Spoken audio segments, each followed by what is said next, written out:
Smarta Brahmanas. Sometimes you come across Brahmanas who are not Vaishnavas. They may be worshipping some demigod. Should we worship them? What do you think? Yes, we can worship them. You can worship them, okay. Any other thoughts? Was it Smarta Brahmana? Any Brahmana. Any Brahmana? We worshiping them. It's okay. Thank you for the permission.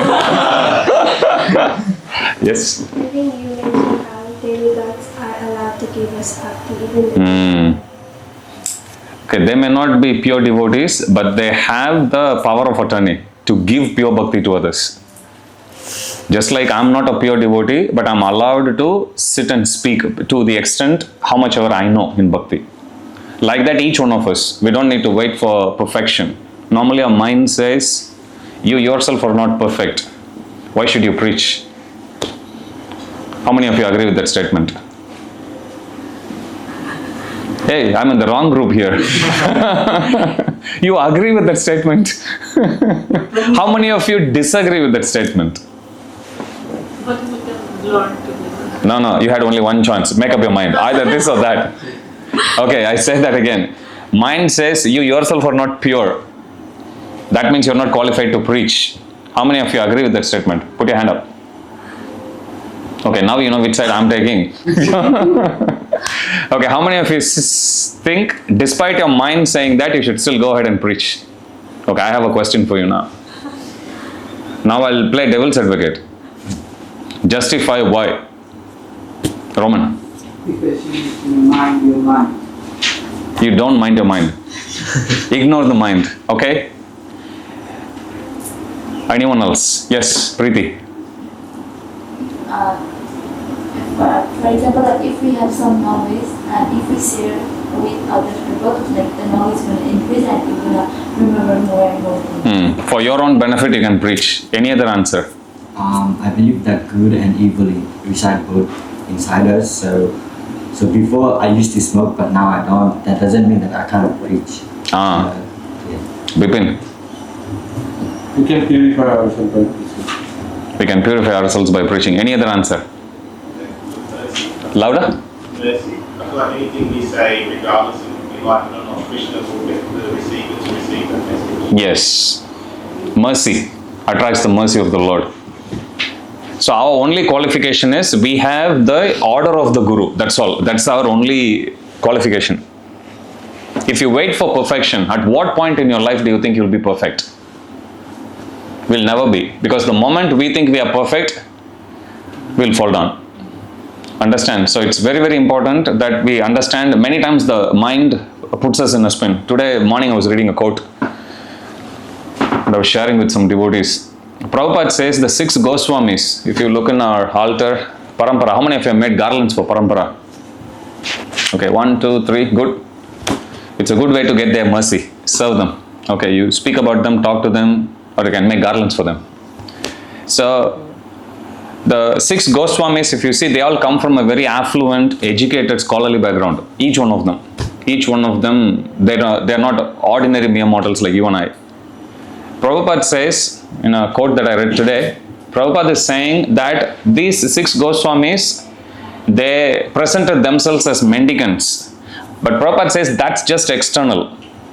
Internally, they were always completely absorbed in their mood of the gopis. And they are enjoying that mood of gopis serving Krishna in that mood. They were enjoying that. So Prabhupada says, because they are too busy in their taste for Krishna internally, externally they just presented themselves as mendicants. So Prabhupada says, unless we have that higher taste, it's very, very difficult to give up lower taste. Search for the verse, Vishaya Vinivartante. Niraharasya tehina rasovarjam rasopiyasya param drishtva nivartate. Vishaya, V-I-S-A-Y-A. Vishaya Vinivartante.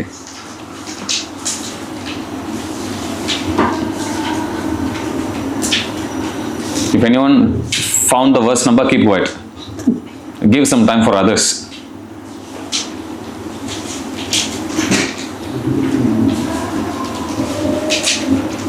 Okay, anyone found?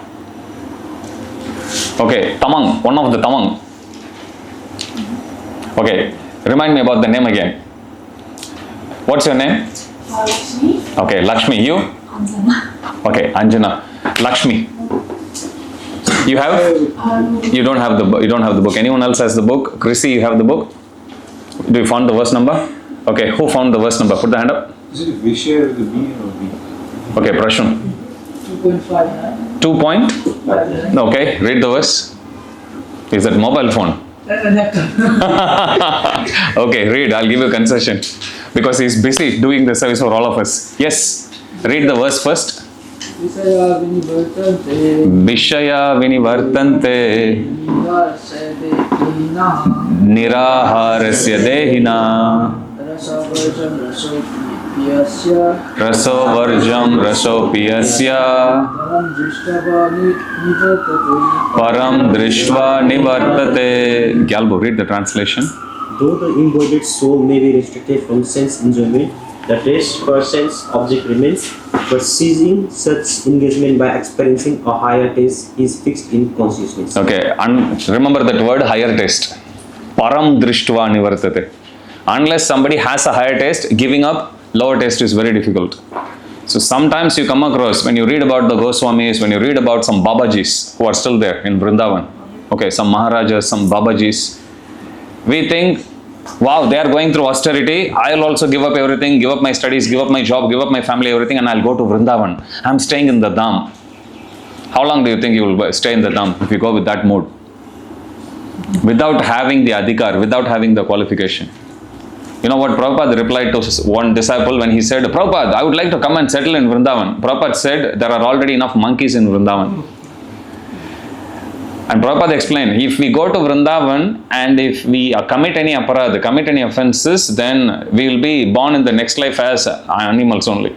Like monkeys, dogs, hogs, like that Prabhupada says. So Prabhupada wants like that. Okay, so we should not imitate, but we should follow their instructions. So this particular verse, Krishna says, Vishaya vinivartante niraharasya degina.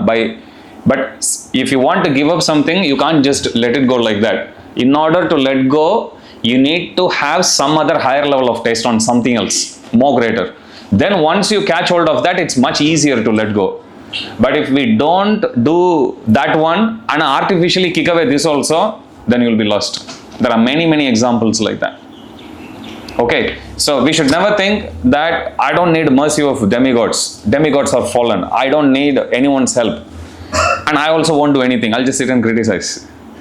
I will wait until I attain perfection and then I'll conquer the whole world. Congratulations. You will never become perfect. So our only qualification is we have the order of the spiritual master. Our guru told us, Prabhupada told us, go preach. So then we preach. If Prabhupada says do some other seva. Okay, so Krishna also says preach, Prabhupada also says preach, Chaitanya Mahaprabhu also says, so we share. Preaching doesn't mean sitting and giving classes. How many of you have experience with distributing at least one book in your life, anywhere? That's fantastic preaching. Okay, so you can take the book, give it to someone in the temple who visit, ask them to make a donation, or you can give it to your friends, gift it to your friends, gift it to your family members, something you can do. Okay, that's also one form of preaching. In fact, Prabhupada says that's the greatest form of preaching, distributing books. Okay, so it's very, very important that we understand and we don't limit ourselves with what our mind says. To think that I can't do is also false ego.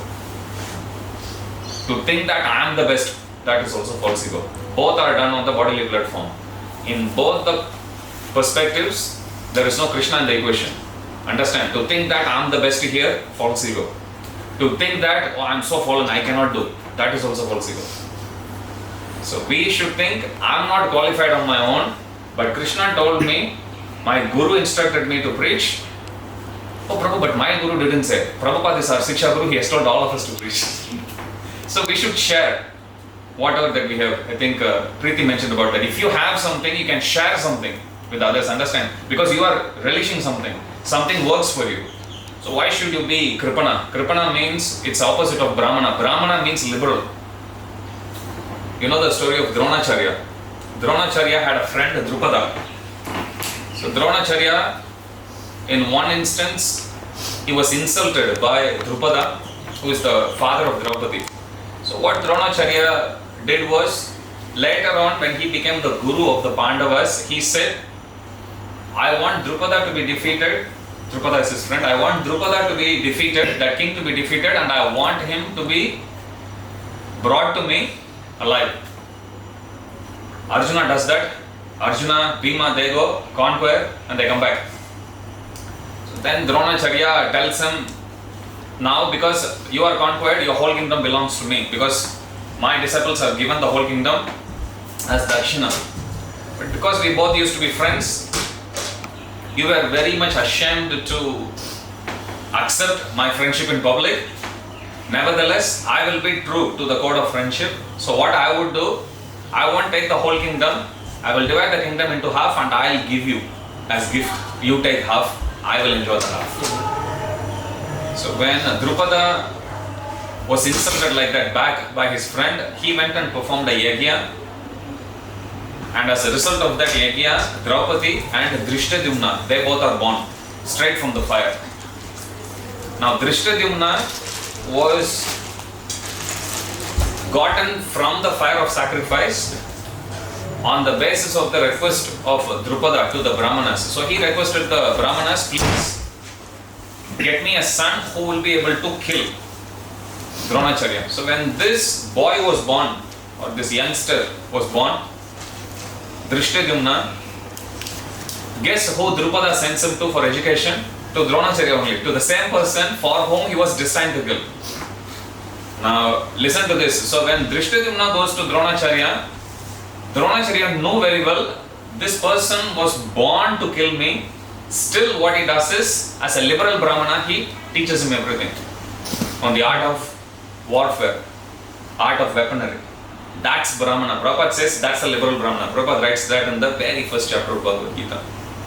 Brahmana. Opposite of Brahmana is Kripana. Kripana means miser. Somebody who has everything but doesn't give out anything. That is a miser. Okay, so we receive the knowledge free, we receive the happiness free, we receive the new lifestyle, new association free, so then we need to share it with others to whatever capacity we have. Now you may be in the kitchen just cutting sabji and you can just talk to the person right next. That's also considered preaching. You can distribute prasad, preaching. You can just give out a card, invite, preaching. You can just forward a quote of Krishna to someone else, preaching. Everything is preaching. Understand? If you do one or more or all of them, you will become dear to Krishna. You had your hand up. So if you think we are like, if I think I'm divinely protected, is that also an ego or what? If you think you are? Protected divinely, like No, that's being grateful. That is good. We all need to feel. Once they asked a good question. Once they asked Srila Prabhupada is a devotee proud of being protected by Krishna. Prabhupada said, yes, we all have that pride. That's a healthy pride. That is real ego. Anything that is in connection to Krishna. Like when you come to the temple, sometimes you will feel, especially if you come for Mangalarati, or if you go nighttime darshan, you will see Krishna always reserves the best darshan for Mangalarati. If you want to see really like an intimate form of the Lord, come for Mangalarati. Krishna reserves that only for people who wake up early. Come for darshan. Nighttime you go, Krishna will already be standing sleepy. Have you seen sometimes Krishna stands, feels a little tired? So when when you go there to take darshan, sometimes you will feel, Radha Gopinath, they are really happy to see me. How many of you had that experience? That thought crossed your mind sometime. Understand? That's a good healthy pride. Now you would think they are thinking, yes, there are so many devotees, but Radha Gopinath are favoring me. But Gopinath is very cheeky. He'll give the same feeling to everyone. So that is good. It's one Lord, but he can be the Lord of everyone's hearts. Okay, that's the beauty of Krishna. He can simultaneously do that. So that's a healthy pride, very, very important. And that is a spiritual emotion, we should not let it go. Okay, likewise, sometimes you need to do some seva, you need to run around, there is a certain anxiety. We think, I want to be just free. How many of you have this experience, I'll just take leave today and I'll do so many things. And you sit at home, whole day goes and you think, why did I take leave today? That's what we'll do with our life if we are not busy. Understand? So we need to be busy with bhakti. We should not confuse that anxiety to be material. That is a spiritual anxiety. Prabhupada gives example, Yashoda Maharani. Yashoda Maharani is constantly in anxiety of Krishna. What is baby Krishna doing? Who is this demon who is coming and taking Krishna away? Is my baby being hurted by any animals, ants, or any insects biting him? Like that. So she has that anxiety all the time. So Prabhupada says this is spiritual anxiety. It is not material anxiety. Understand? So we need to keep that in mind. That what is spiritual emotion? Anything in connection to Krishna is spiritual. Anything that is connected to our own sense enjoyment is material. Our sense enjoyment is more like a cage we put, and somehow we find the key, we break it open, this desire I can't handle, and then you break it open, you come out, guess what you see? Just outside that cage, another desire comes. And then have you got this experience? Sometimes you take a big piece of cake or pizza, and in your over enthusiasm to devour it, and then after you bite, you start to chew. That's when you realize, I think I took a bigger piece in my mouth. How many of you have that experience? Happens in our life also. Just when you think, I'm currently battling with this desire, I just want to get rid of this. You break it out, but even before you think, consciously or unconsciously, you have already put an instigation. Another desire comes. You come out of that, another desire comes. Come out, yet another desire comes. Okay, so they are all material. Spiritual means anything that is in connection to Krishna. Okay, now I have to do Sunday feast. Okay, I have to set up the temple room. Or devotees are here, I have to keep the prasadam ready.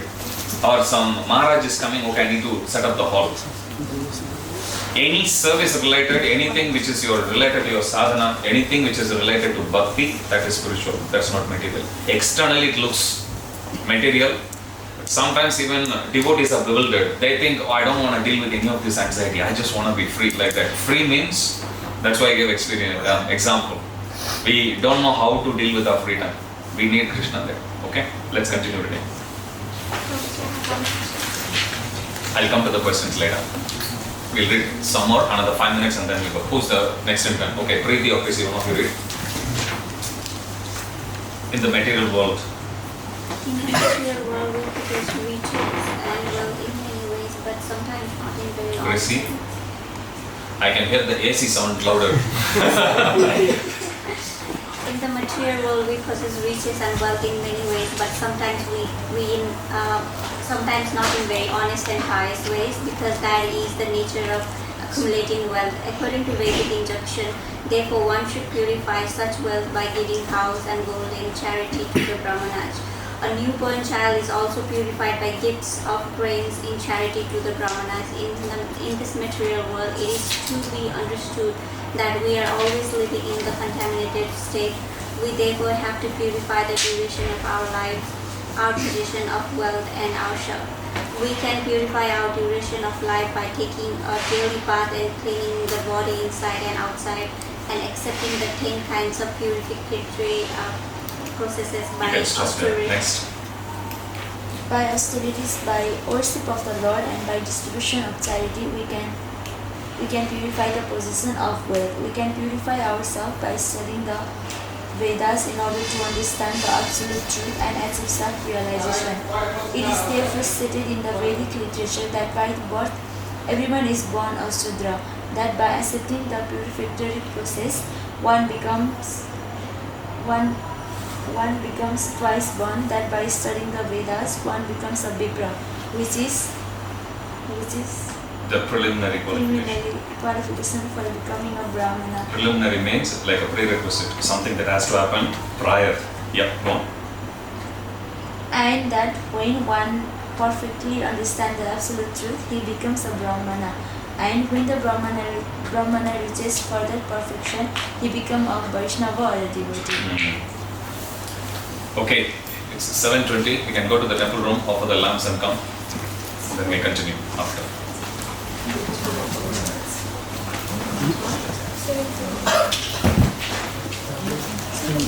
There could be descriptions about how the devotees themselves decorated.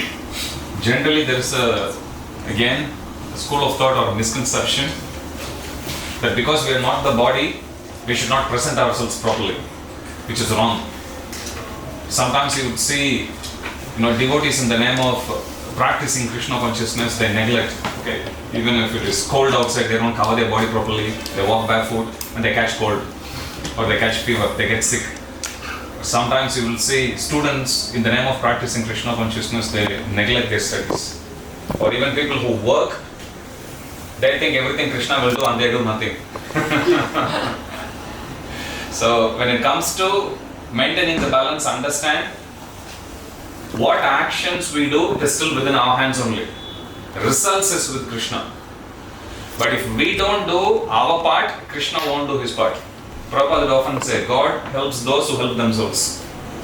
So you do your bit. Okay, search for the verse. Ananya Chintayanto Mam. Ananya. If you find the verse number, keep quiet. Give time for others. And I'm not going to give opportunity for those who use mobile phone apps. Ananya's Chinta. A-N-A-N-Y-A-S. Chinta. Ananya's Chintayanto Mam.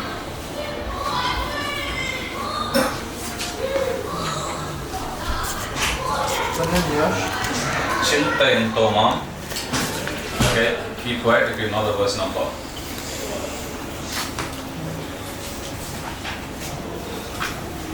Did anyone find it? Yep. Okay, Arthur, read. What's the verse number? 9:22. Okay, 9.22. Go to 9th chapter, 22nd verse.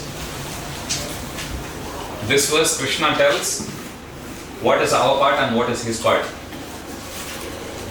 Okay, so this is a great lesson for all of us, irrespective of whatever you do in your life. It could be studies, could be work, could be relationship, could be financial planning, anything. This verse will actually teach us how much we should take care and how much Krishna will take care. Okay, recite. We'll follow you. Ananyas chintayanto mam. Ananyas chintayanto mam. Jana paryayupasate. Ejana paryupasate. Tesham nityabhiyukantam. Tesam nityabhiyukanam. Yoga shemam vahanyaham. Yoga shemam vahanyaham. We can read the translation. Translation. But those who always worship me with exclusive devotion, meditating on my transcendental form, to them I carry what they lack and I preserve what they have. So two things you need to notice. First is, what is our contribution? Ananyas Chintayanto Mam. Those who are, what's the first half of the translation? Read again, Vipin. But those who always worship me Those who always worship me, go on. with exclusive devotion, With exclusive devotion. Ananya. Anya means others. Ananya means not other, exclusively here. That's what it means. Okay, Anya means something else. Ananya means not something else, which means only this. Krishna wants exclusive devotion. Yeah.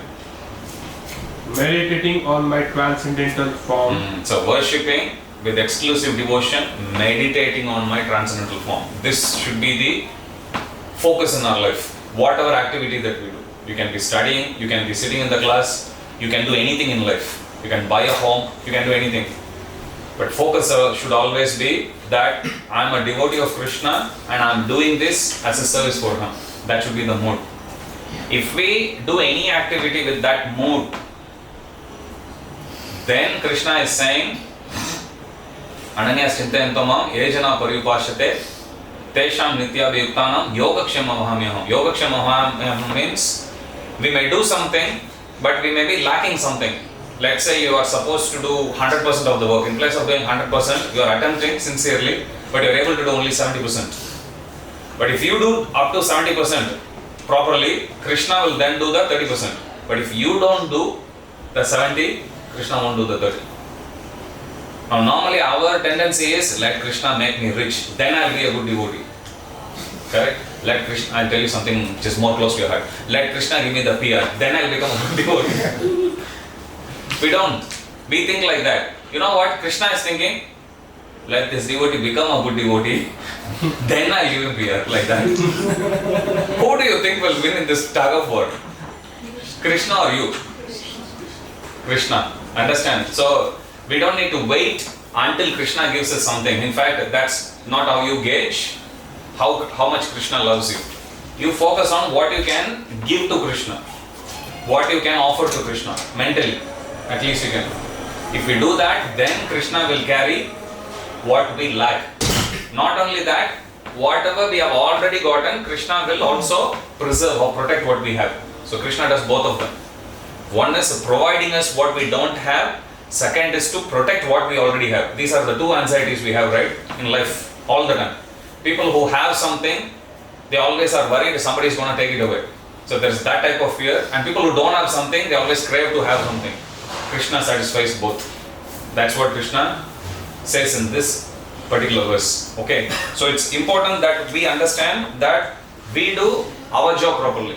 So when we come to the temple, we should not think this is just the place where my presentation doesn't matter. No. Here we see the description how they dressed themselves. This is all the Gopas, Gopis, everyone. They dressed themselves with great costly garments and ornamented their bodies with different kinds of earrings and necklaces. Imagine if you are going to meet the Prime Minister of a country. How would you go? In the best presentable form, right? You will pick the best clothes and forget about best clothes. You will buy a brand new cloth, shoes, everything will be like pakka. Then with that presentation you will go and meet them, correct? Krishna is the Lord of all. So when we go to worship the Supreme Lord, we should go dressing ourselves properly. We should go presenting ourselves in a nice way. Understand? So that's the lesson we learn. So when you come across insights like that discusses about the culture, that discusses about the lifestyle of people in those days, you take some time to think how is it applicable to me right now here. You can be coming straight from your work, you can still be presentable. You can be coming straight from your home, you can still be presentable. You can wear devotional clothes or you can wear formal clothes, doesn't matter. Anything you do, you have to be proper. That's what we learn from here. And ornamented their bodies with different kinds of earrings and necklaces. Actually, Krishna was born in their neighborhood. How many of you go like this to visit your neighbor? Actually, we do, correct? If your neighbor invites you for a dinner or anything, you would still go, presenting nicely. When it comes to temple alone, we get lazy. Wear pyjamas there, shorts, sometimes tilak and sometimes not. One habit you keep, if you are coming to the temple, not from office but from your home, always wear tilak. Even if you cannot wear tilak outside, as soon as you walk in, Krishna Prabhu has kept the tilak there outside, just next to the reception. Wear the tilak. When you go in front of the Lord will be looking, that's the tilak. That doesn't look like a devotee. Chaitanya Mahaprabhu, when he would gather all the young students, Chaitanya Mahaprabhu was a child prodigy. When he was running his own school, when he was barely 12-13 years old, all the youngsters would be there. Chaitanya Mahaprabhu would look at each one of their face. And if he sees somebody without the tilak, anyone knows what Chaitanya Mahaprabhu would comment? Such a person's face looking us? Demon. That's a good guess. No. He says a face that doesn't have tilak looks like a crematorium. And then he would send the students home. He would say, wear your tilak and come back. And they would run, put the tilak and come back. So when you come to the temple at least, next time you go to take darshan of Gauranitai, remember this. Oh, Chaitanya Mahaprabhu. No, tilak is here already. He can wear it. But for practical purposes, if you have to go to work, rub it off and go. That's fine. But remember, when you come in front of the Lord, you should be wearing it. Okay, Krishna is practical. Keep that in mind. Okay, so here this paragraph discusses about the culture of presentation, how they related to Krishna. Krishna is in their neighborhood, but they still didn't take him for granted. He is Supreme Lord. But the Gopas and Gopis didn't know that he is Supreme Lord. Still, they know he is someone who is their cynosure of all their eyes, who is the essence of their existence, who is the treasure of the entire village of Vrindavana. With that understanding, they went with the best possible presentation, including their own lives. Okay, next one, read as soon as they heard. Who's the next? Sir, yes, you can read. As soon as they heard that Mother Yasoda had given birth to the child, all the cowherd women came overboard with joy. And they also dressed themselves with various kinds of costly garments and ornaments and scented between their bodies. Continue reading. As the dust on the lotus flower exhibits the executive beauty of the flower, all the gopis, cowherd women, applied the dust of kumkuma on their lotus-like faces. These beautiful gopis took their different presentations and very soon reached the house of Maharaj Nanda. Overburdened with their heavy hips and swollen breasts, the gopis could not proceed very quickly towards the house of Nanda Maharaja. But out of exit the love for Krishna, they proceeded as quickly as possible. Their ears were decorated with pearl rings, their necks with jeweled pockets, their lips and eyes with different kinds of lipstick and ointment, their hands with nice golden bangles. As they were very Hastily means like Russian, fast. Yep. passing over the stone road, the flower garlands which were decorating their bodies fell to the ground, and it appeared that a shower of flowers was falling from the sky. With the movement of the different kinds of ornaments on their bodies, they were looking still more beautiful. In this way, they all reached the house of Mother Yasoda and blessed the child. Dear child, you live long just to protect us. While they were blessing child Krishna in this way, they offered a mixture of turmeric powder, oil, yogurt, and water. They sprinkled this mixture not only on the body of child Krishna, but on all of the persons who were presented. Also on the auspicious occasion, there were different bands of expert musicians there. Good. So we can see all these items: turmeric powder, oil, yogurt, milk, water. These are all considered auspicious substances. On Adivas ceremony, the ceremony which we usually celebrate the day before major festival, like Janmashtami or anniversary, you can see there. We have 26 items. We'll come across all these items. Okay, next one. Who's next? Salah. I think Rachel read already. Salah. When the cowherd men saw the pastimes of the cowherd women, they became very joyful, and in response, they also began to throw yogurt, milk, clarified butter, and water upon the bodies of the gopis. That's how much wealth they had. They had so much to throw on each other's body. Yep. Then both parties began to throw butter on each other's bodies. Nanda Maharaj was also very happy to see the pastimes of the cowherd men and women, and he became very liberal in giving charity to the different singers who were assembled there. Some singers were reciting great verses from the Upanishads and Puranas, some were glorifying the family ancestors, and some were singing very sweet songs. There were also many non-Brahmanas present, and Nanda Maharaj, being very satisfied on the occasion, gave them different kinds of garments, ornaments, and cows in charity. Again, you can see here, somewhere glorifying the family ancestors. You will see that description in Mahabharata as well. Okay, we should always stay connected to our roots. We discussed this in the past. As soon as a child is born in this world, the child, which is all of us, we are indebted to different personalities. Deva Rishi Bhutapta Nrinam Pitrinam. Search for the verse. You won't find that in the book. You may, but search and Google it. Deva Rishi Bhutapta Nrinam Pitrinam. Deva Rishi Bhuta Apta. Na Kinkaro Deva Rishi. Na Kinkaro Nayam Rine Charajan. Put your hand up if anyone found it. Okay, what's the verse number in Srimad Bhagavatam?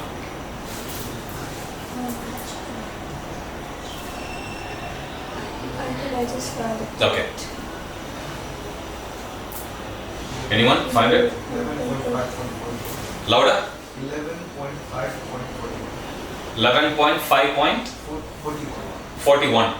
Okay, 11.5.41.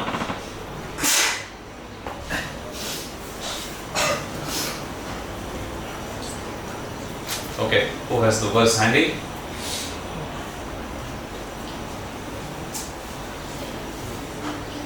Okay, Anush, you can read. Recite. I'll recite the verse, you can read the translation. Devarishi Bhutapta Nrina Pitrinam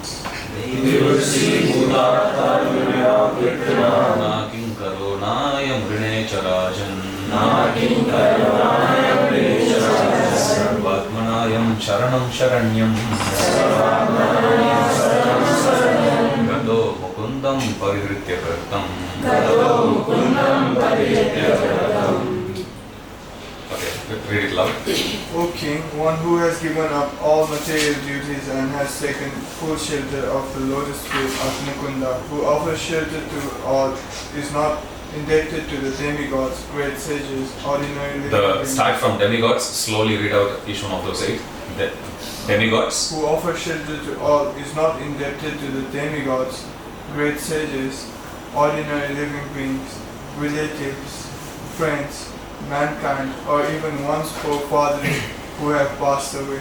Since all such classes of living entities are part and parcel of the Supreme Lord, one who has surrendered to the Lord's service has no need to serve such persons separately. Understand? So, here Prabhupada says, quoting this verse, that as soon as a living entity is born in this world, we have all these different personalities. Who? We have mortgage to pay. Correct? Devas, demigods, rishi, sages, because devas, they give all electricity, light, water, everything. We have demigod for each one of them. Like that, we have the knowledge of the sages. Deva, rishi, bhuta, we have relatives, parents, forefathers. There is a certain culture we all come from, and we are indebted. Whether we like it or not, we still. That's one thing. If you look at Gen Z, the disconnect is widening. Can you see? This is how I'm 90s kid. For when I look at your generation, this is how it looked. But for you, you can already see the next generation. Okay. When you become grandfathers, brace yourself for bad news. But we are on a wave of increased interest in spirituality, especially post-COVID. COVID has kind of like reset everyone's priority. Understand? So we can take this surge in people's consciousness and direct them, channelize them towards taking shelter of Krishna. So it's important that we understand that if we are born here, we are indebted to each of these different personalities. And we should never feel too proud, never feel irresponsible. Okay, I'm a devotee of Krishna, so I don't need to bother about my parents or my forefathers, or I don't need to worry about anything like that. We shouldn't think like that. Are you struggling to open? Okay.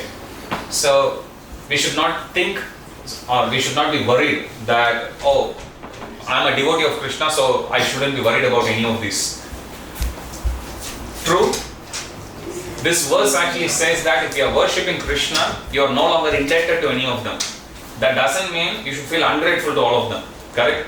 Your great-grandfathers or great-grandmothers, they have given you something. You should feel grateful, correct? If somebody does something nice, we should feel grateful. Likewise, demigods, they are giving something. Of course, Krishna is the ultimate Lord. We worship Krishna. That doesn't mean we should disrespect demigods, devatas. Likewise, mercy of Krishna comes to us through our parents. You will understand that value as you grow older. When you have your kids, you will understand that even more. I'm not cursing you. That's the way of life. You will have that appreciation more. Understand? So it's important that we stay connected to our roots. So here we can see, as they were seated, they were hearing recitations of their great forefathers. Sometimes you will see Krishna says that yada yada hi dharmasya glanir bhavati bharata. Bharata is the king who is in the lineage of the great kings. In that lineage is Arjuna coming. So when Krishna addresses Arjuna, he could have addressed him as Arjuna. Arjuna has many names. Anyone remembers any name that you have come across? Okay, Partha. Any other? Okay, Kaunteya. Dhananjay. Gudakesh. Very important. One who doesn't sleep in class. Sorry, what? Okay. Any other? Sorry, what? Son of Pritha. Partha, that's Partha. Okay, son of Pritha is Partha. That's what Partha means. Okay, any other names? Anyone remember? No. Sabyasachi. Sabyasachi means one who is both right and left-handed. Arjuna can wield the bow both right and left. So Sabyasachi means I think ambidextrous, one who can use both the arms. Like that you'll come across. Bibhatsu. Bibhatsu means when Arjuna roars, his enemies, out of fear for him, they will drop their weapons. That's how terrifying he is. Bibhatsu means one who is terrifying to look at. Vijaya. Vijaya means one who goes to the battlefield and never returns without tasting victory. So Arjuna has never, he has 100% track record. Like that, Kiriti, one of his name is Kiriti. Kiriti means one whose head is decorated with a really costly diadem. Diadem is like a crown that is awarded to him by his father Indra. So you'll come across different names. So some instances you will see Krishna addressing Arjuna as Bharata. Why is he Krishna addressing Arjuna as Bharata? Because here Arjuna is there in the battlefield and he is confused about should I fight or should I not fight. So Krishna, just to incite his Kshatriya spirit, he says, hey Bharata, which means, look at the lineage you are coming from. Such a great lineage you are coming from. Come on, get up, fight. Like that. Understand? So our identity comes originally from Krishna, but it comes through each of these different channels. And we need to be grateful. Likewise, we need to be grateful for our friends, for our neighbors, for our parents, forefathers, everyone. But not at the expense of our gratitude to Krishna. Understand? So, we are all indebted to our parents, but ultimate parent is Krishna. So, Krishna Conscious philosophy is, we always stay connected with our roots, with everyone who has brought us up, along with being connected to Krishna. Understand? So, this is our culture. So, we should never think, my parents, they are not, practicing bhakti, so they are demons. No. How long did you take to take a bhakti? How many of you, when you are born with a bead bag and beads mala, chanting mala? How many of you? None of us, understand. We took our own sweet time. And if Radha Gopinath want, we will continue to be devotees. And that also we don't know. Understand? In case of our parents, the opportunity wasn't there. But understand one thing, if one of us become pure devotee, 14 generations go under Krishna's control. Which means your parents actually, they don't need to practice bhakti separately. They have already given you to Krishna. Understand? So don't think my parents are not devotees. If you are practicing bhakti, your parents take exactly the same benefit. But if they practice bhakti, they actually take more benefit, correct? Because whatever you do, let's say you make 50% progress, your parents, because they brought you to this world, they took care of you for so long, they will also start not from zero. You had to go from zero, but your parents will start from 50 onwards. Even if they do 1%, they'll be ahead of you. Now you tell me who is always ahead of you? You or who is making more progress? You or your parent? Parents. Understand? Your parents will be at least in your level all the time. Does it make sense? If they even chant Krishna's name once, they are already going ahead. Okay, so I'm just putting things in proper perspective. So externally they may say, why too much bhakti? Have you heard that? How many have you heard that? You are so young, this is only for when you are old. How many have you heard that? Same script. All parents talk. Nice Kirtan, Prabhu. So that's their understanding, they do. But we have to understand, our parents are our first well-wishers, best well-wishers. Understand? Even for the brahmacharis staying in the temple, I always encourage stay in contact with the parents, because Krishna, one of Krishna's qualities, Prabhupada says, Krishna is not ungrateful. Krishna is very, very grateful. Little bit you offer to Krishna, Krishna feels extremely grateful. There is one story about Damodar Mas that's given, that there was one mouse who would always go and eat the ghee from the ghee lamp. How many of you have read that story? It's the Damodar Mahatmya, it's there, Kartik Mas Mahatmya. So one mouse goes to eat the ghee, but when it was trying to eat the ghee, at that time what had happened was, his mustache, whiskers got fire, and then it got shocked, and then it came. He got burnt, and then when it jumped off, normally when you do arati, you do rounds like this, right? So when it jumped off, it made a circle like that. And Damodar was actually looking, wow, this rat is offering arati to me. So when the rat died, guess where he took it? to Goloka Vrindavan. It's given like that. So in Mahatmya it's given. Hare Krishna. Hare Krishna. Thank you. We have the most senior Vaishnava here. Don't laugh. He is a born devotee. Okay, he has started previous life itself. Hey, he's feeling shy. Come on, man. Where are your glasses? No glasses today. No. Okay. So we have to understand that whatever progress we make, that mercy comes only from our parents, from our teachers, from our elders, from our forefathers.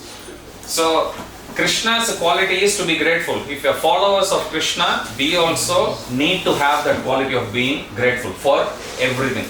And everyone Krishna has given, and everything our parents have given, forefathers have given. So here you will see they have also worshipped forefathers. There is one type of sacrifice Yudhishthira Maharaj did. It's in Mahabharata. Many types of sacrifice he did. Anyone remembers anything? Okay, Ashwamedha he did. Any other? Starts with R. Who said that? Sadhu. Rajashiya sacrifice. You know why Yudhishthira Maharaj performed that sacrifice? One day at the inauguration of this big assembly hall in Indraprastha, which is his capital, Narada Muni visits. So when Narada Muni comes, the Pandavas worship him, make him seated on an elevated seat. After worshipping him, they take the water, sprinkle on their head, sprinkle on everyone. And then Yudhishthira Maharaj asks a question to Narada Muni.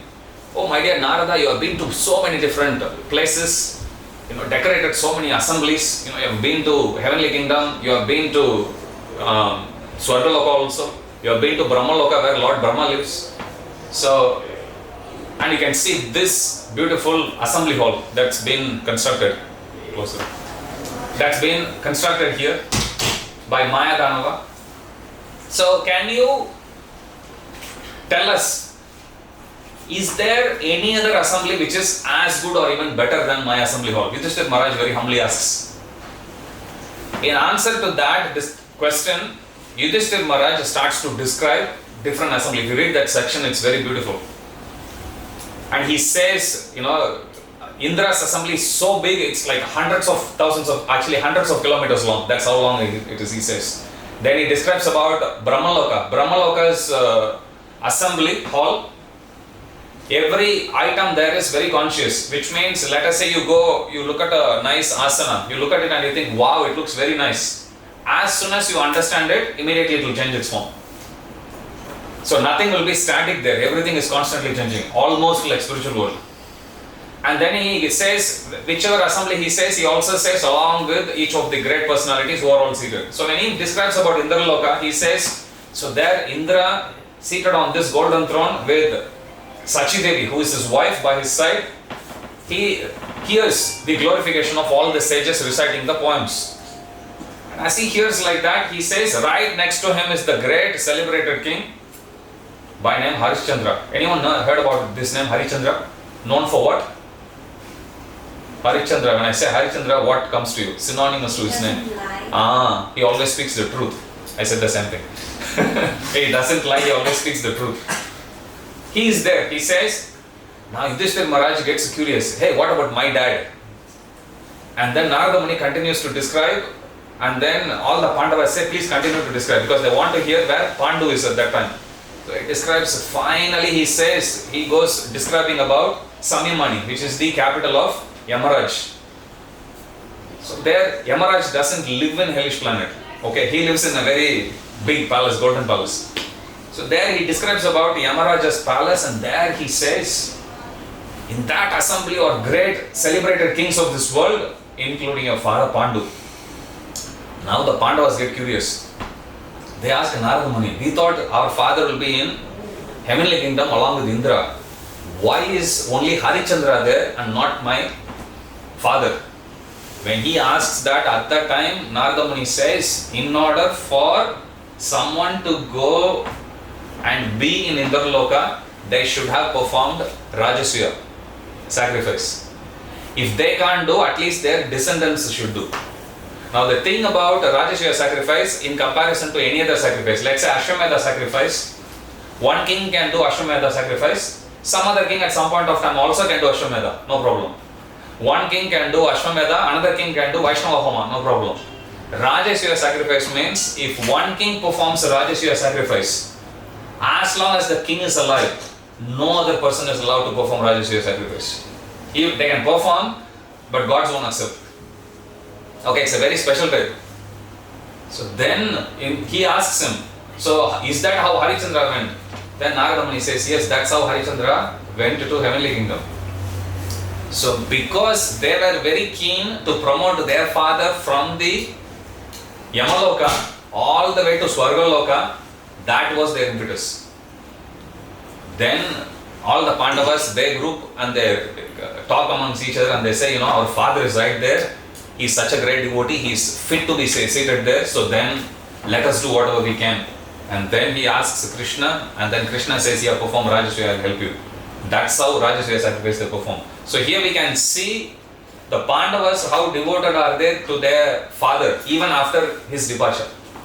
Okay, what to speak of us when we have our parents now with renewed enthusiasm, because when we were in our country, we didn't understand the value of our culture, correct? We didn't know temple, we didn't know. First time when I came to North Sydney for an interview for my first company. At the time, there is no smartphone hasn't come yet. Touch screen was introduced at that time. So I came for a job interview. Then there was an internet cafe. We don't know, 90s kids know about it. So you have to pay some money and they'll allow you to use the internet. So I was searching, is there any Hare Krishna temple? And they said here. I came walking straight from the park and I didn't know where the temple is. I just went around. I walked all the way that side. I asked, where is the temple? I come from South India. Temple means you have the Gopuram. You have the dome. I was like looking, there's only Victorian style building, apartments, where is the temple? And then one person, I asked him, he said oh, Hare Krishna temple, it's at the corner. Then I was looking, where is the temple? There I saw Radha Krishna temple. Then I thought, I didn't think, Gopinath made me think later, temple means you need to have Gopuram. So in future, nobody should go through what I went through. But in India, you go to Nepal, it's like so many, plenty. Correct? But when you come away from your culture, that's when we value it more. So same way, we can take this opportunity to increase our appreciation for our parents, for our forefathers. Trust me, it will be very satisfying for you because you are not just doing your job properly, you are not just doing your bhakti properly, you are actually taking care of people and you are expressing your gratitude to people who have given you selflessly. Okay, you can be the worst person in the whole life. You can be the utter failure in your character, even character also, in your career, in anything, doesn't matter. Your parents will never stop loving. That is selfless love. If you read Gopi Gita section in 10th canto, Krishna says to the gopis, my love for you is selfless, and he says the only thing in the world that comes closer to that to understand, but still it can't come anywhere closer to Krishna. He says, to understand my love, you understand about a parent's love for their child. He says that's the closest thing in this world. Selfless. Okay, so if we say we are practicing bhakti, we are very conscious, we want to do to the whole world like that, then we need to do whatever we can to keep the parents happy. But not at the cost of bhakti. If the parents say stop bhakti, that part you don't do. Okay, because that is something which we know with all humility at our command. This is the best thing. But just like how we got this fortune, we also need to share that fortune with others. But not in a condescending way. Condescending way means, you guys are demons. You are non-vegetarians, you are demons. You know what? You will be born as animal in the next life. That is wrong. Krishna himself warns about it, that we should not disturb other people like that. Understand? But with your example, you teach them, you train them, slowly they'll pick up. And as I said, they may not pick up the beats, they may not go to even temple, but how much of a progress you do, they take it. But if they also do, then they take a double dip. They'll progress faster. Okay, so keep that in mind. Let's finish with one more paragraph and we'll stop there. Who's next? One of you. Okay, Gyabu, read.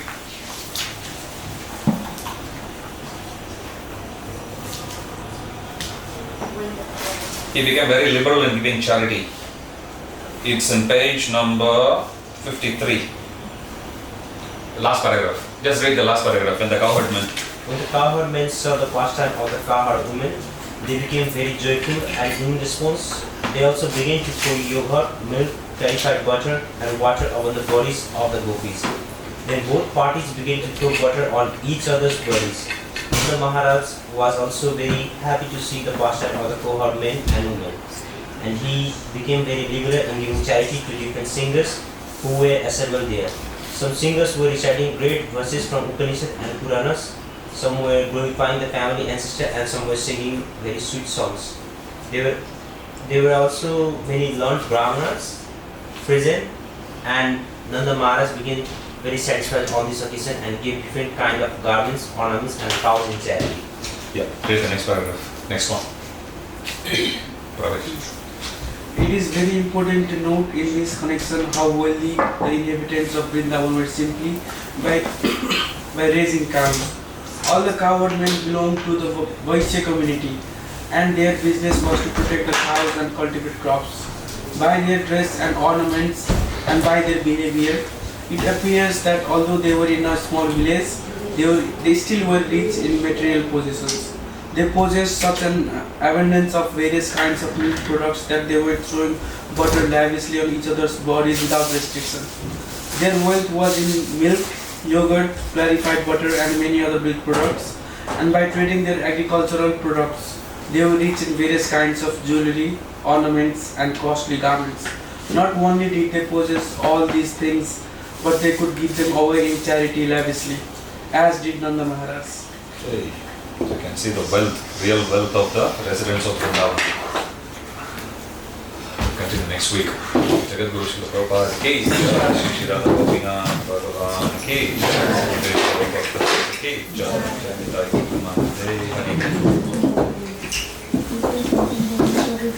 Nitya Hare Krishna. Quickly. So next Sunday we are celebrating Prabhupada's disappearance day, and we'll send out the message this weekend. We would like, how many of you here are good cooks? I'm going to give you only two choices. How many of you are good cooks? Okay, how many of you are bad cooks? There's only two choices. Good. This opportunity is open only for bad cooks. So each one of you, I'm giving you only one option. You have to make a preparation, and that preparation can be whatever you like. You can make chips and bring. You can buy peanuts, roast them, boil them, bring it. I just gave two. You can cut fruits and bring. Doesn't matter. But I want everyone to bring at least two preparations like that in an aluminum container. We will send a photo. You will see. You can get anything, whatever. Some devotees will be cooking here. If you are good in cooking, you can cook and bring also. We'll be offering it to Srila Prabhupada that day. But you have to be here. The program starts in the morning at 10 a.m. How many of you think you can't make it on that day? Okay, very confident. Good. Then you still cook, give it to someone else. Like dry fruits, anything you can do it. But preparation, make sure even if you don't come, your preparation. How many of you are in this room? 1, 2, 3, 4, 5, 6, 7, 8, 9, 10, 11, 12, 13, 14, 15, 16, 17, 18, 19, 20, 21, 22. Wow, quarter century. So each one of you minimum. How many of you think you can make more than 2? So those of you who think you can make more than 2, make more. But at least we can present 50. I'm asking different groups of devotees to do, so we can make a wonderful offering to Srila Prabhupada. We are targeting to make close to 150 to 200. That's our beginning. Eventually I'll take it to 1008. But this is the first year. Okay, and it comes on a Sunday. So please do come. This program will be starting in the morning at 10 a.m. And I also request you to please write an offering.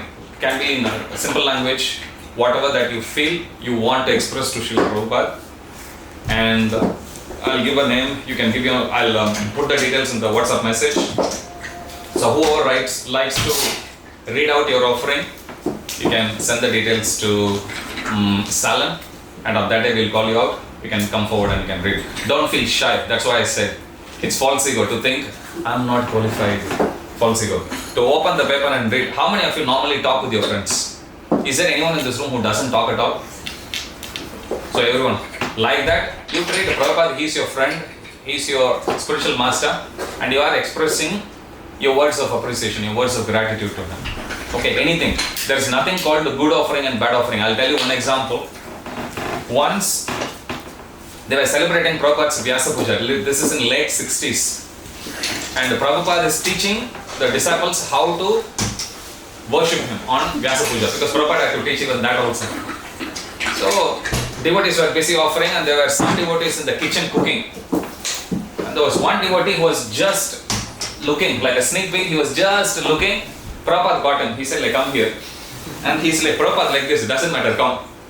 And then he was brought forward. He was wearing an apron and fully soiled with all the atta, wheat flour, everything. So then Prabhupada said, you make an offering. And then Prabhupada said, give him the mic. Then they gave the mic to him. He looked at Prabhupada, he offered Namo Vishnu Padaya Krishna Prasad, Prabhupada's pranam mantra.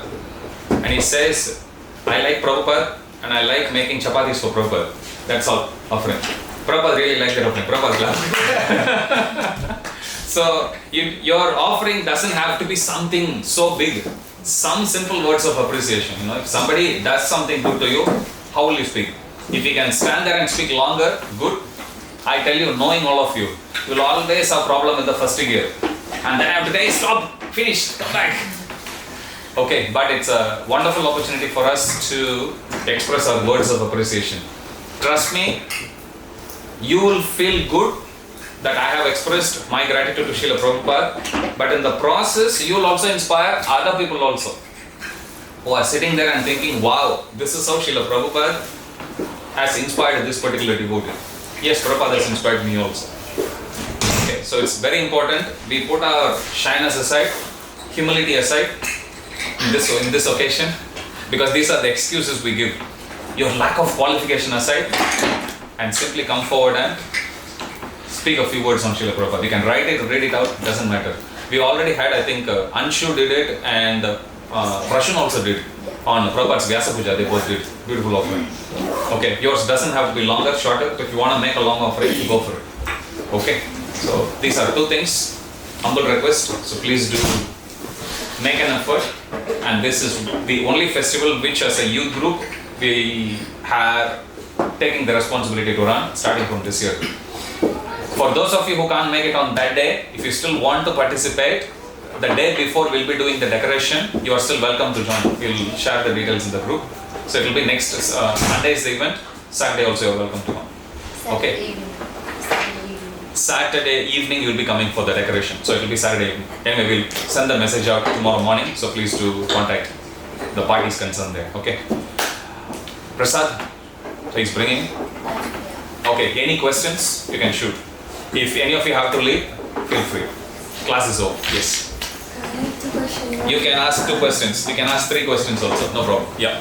First one is about the food preparation. Can we make a day before and What kind of food? like it's sabzi then? Sabji you can't cook the day before. Anything dry you can make. If you are good at making savories, you can make. That's why I give example like chips. Chips means not fries. Chips. Like that, if you want to make any savories you can make one day before. Muruku, pakora, not really this pakora. Like any kind of savories you can. Bhujia, those kind of things you can make. Dry foods you can make. As I said, peanuts, nuts, dry, anything. Those kind of things. One day before is fine. But if you are cooking veg sabji, food or something like that, it has to be cooked on that day. Morning and then you can make. Yes. What's your second question? You mentioned how all our emotion related to Krishna is spiritual. How? Yes, related to Krishna is spiritual. So I was thinking about how we are, how we can mentally speculate things and think that it's connected to Krishna. And then it also said we shouldn't be like Sahaji as this sentimental. So how do we know that Good question. I need some help answering her. So I said anything connected to Krishna is spiritual, but then we can't trust our mind also. Sometimes we get, we don't know whether Krishna is talking or our mind is talking, correct? Krishna is within my heart. Who told you? Krishna told you, but actually it's not Krishna, it's your mind telling sometimes. Correct? How to differentiate whether it's your mind or Krishna? Yes, answer. You don't need to feel shy. Come on, Rajesh, you can do it. No? Yes? Anyone? Yes, yours. Clarity. Clarity. Elaborate more. Firm clarity. Can I tell you instances when my mind also gives me firm clarity that it's Krishna who's saying it, but it's actually mind's own designs. But how do we differentiate? There has to be something which is, clarity is definitely good. There is one instance in Mahabharata like that. Yeah, go on. I was going to say, would it be backed by like scripture? Yes, it has to be backed by scripture. That's a very good answer. You will have some clarity. Sometimes when you do the right thing, you know very well in your heart, yes, I did the right thing. But many times mind will convince you that this is the right thing to do. And then after you do, mind will accuse you, stupid, why did you do that? How many of you have that experience? So question here is how to save ourselves from such situation. Scriptures is very good, clarity is very good. Anything else? More chanting. Louder? More chanting. Okay, so if you chant, what happens? You will purify our heart. Yes, when you chant, then you will get more clarity there within your heart. Yes? When Roman. when your intelligence starts to work, and then your decision will come from your intelligence. Yes, that's a good answer. Your intelligence will also get sharpened by the Shastra, by hearing, by your chanting, and your intelligence can also steer you. Any other 100%, these are all good. The only risk in all of this is it could be subjective sometimes, correct? You can't say 100% this is how it is. Like we saw example, Kamsa speaking about spirituality. Hiranyakashipu speaking about spirituality. We have come across, they talk about Atma Vidya, Atmanyan. If they are so self-realized, then why they go about killing and performing such atrocities? Understand? How do we know a foolproof way that yes, this is the only way, or this way can never go wrong? We need such level of answer, because even scriptures also people can interpret differently, correct? And people can say this is what it's actually said. Maybe when my mind is saying that I can control the outcome, that is my intelligence speaking. Okay, good. But if my thought is saying that I have to do this karma, but I'm not thinking about the outcome, then that's Definitely take that. If some difficulty hits, somebody had insulted you, do we think we'll be in a state of mind to go through, think and everything, all of that? Quite difficult, right? At that time, we'll be overcome by our emotions. So maybe we can think of it like, does that example, does that analogy makes me do more bhakti, makes me more devoted? And if the answer is yes, then it's a pretty good thing. If the answer is no, or it just like leads to nowhere, then maybe that's not the way it is. Good. Self-realization in Krishna consciousness and understanding, because I think self-realization, while we realizing ourselves in Krishna consciousness, I think we know we can like differentiate. I feel like. Okay, I take that. Surrendering to Krishna. Okay, take that. Okay, Prajwal and then Roman. Just to pray for Krishna, like this thing is coming in my mind. If this is my mind is tricky, stop me. If this is turning by you, just let me know, like, then Krishna will help us, like. If somebody is going to gambling just outside the casino, and he tells to Krishna, Krishna, if you really want to stop me now. You know that joke once I shared, there were two thieves who went and stole. But before they went and steal, they pray to Lord Ganesh. Oh Ganesh, whatever we steal, we'll give you a share. Please make us successful today in our attempt. So they both go and they both are successful. They get their bounty, gold coins, and they divide it into two parts. Thief 1, thief 2, take 50% each. First thief comes, draws a small circle on the ground, and then he tells to Lord Ganesh, Lord Ganesh, I'll throw all these coins up in the air. Whatever that falls on this big circle, I will offer it to you. And whatever that's spilled outside, I will take it for myself. And then he throws one coin inside the circle he took, put in the hundi, and he says, I fulfill my promise. Second thief came forward and he said, oh Lord Ganesh, that thief is actually cheating you. Drawing such a small circle, he's saying big. Don't trust him. But I don't want to limit you with this circle. I will throw all the coins up. Whatever you want, you catch. Whatever that falls down, I'll take. Like that he says. So even our mind will actually cheat us. And Krishna is not going to come and stop us like that. If we have to practice bhakti, we have practiced bhakti Krishna's way. Krishna will never stop. Otherwise, he would have stopped Yudhishthira Maharaj from gambling, correct? Yes, Soman. If we're thinking with the spirituality, if you're coming under the spirituality, there's a different kind of level of bhakti. So I believe, in my opinion, I think depending upon your level of your bhakti, how much you are engaging Krishna in your life. So if your answer, any question to your answer is with Krishna, then I believe that your mind is saying the right thing. So, for example, any decision that comes like, okay, Krishna is good at it. I'm just playing devil's advocate here. Is fasting fully from water, food is good or bad? If you do it for Ekadashi, on Kartik Mas, is it good or bad? If it's not for Krishna, then it's not. But how can, we say fasting on Ekadashi in Kartik Mas, how can it be not for Krishna? Maybe it's for our sense gratification. For your sense gratification? Yes, for our sense satisfaction that I am doing. Okay.